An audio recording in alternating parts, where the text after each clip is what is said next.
Exode chapitre 1. Voici les noms des fils d'Israël, venus en Égypte avec Jacob et la famille de chacun d'eux. Ruben, Siméon, Lévi, Juda. Issachar, Zabulon, Benjamin. Dan, Nephtali, Gad et Azer. Les personnes issues de Jacob étaient au nombre de 70 en tout.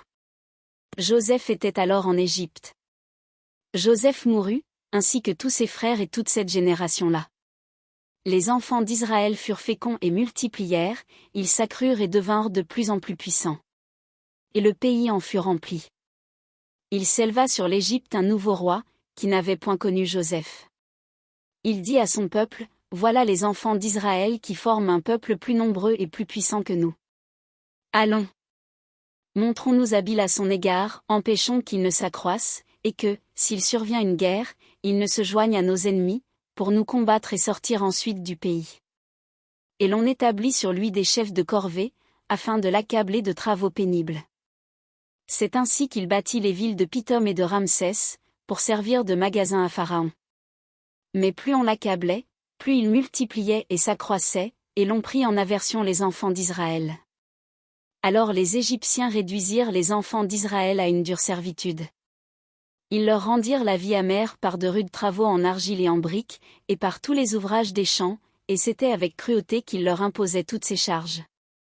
Le roi d'Égypte parla aussi aux sages-femmes des Hébreux, nommées l'une Shifra, et l'autre Pua.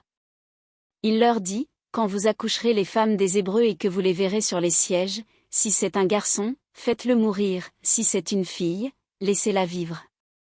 Mais les sages-femmes craignirent Dieu, et ne firent point ce que leur avait dit le roi d'Égypte, elles laissèrent vivre les enfants. Le roi d'Égypte appela les sages-femmes, et leur dit, pourquoi avez-vous agi ainsi, et avez-vous laissé vivre les enfants? Les sages-femmes répondirent à Pharaon, c'est que les femmes des Hébreux ne sont pas comme les Égyptiennes, elles sont vigoureuses et elles accouchent avant l'arrivée de la sage-femme. Dieu fit du bien aux sages-femmes, et le peuple multiplia et devint très nombreux. Parce que les sages-femmes avaient eu la crainte de Dieu, Dieu fit prospérer leur maison. Alors Pharaon donna cet ordre à tout son peuple, vous jetterez dans le fleuve tout garçon qui naîtra, et vous laisserez vivre toutes les filles.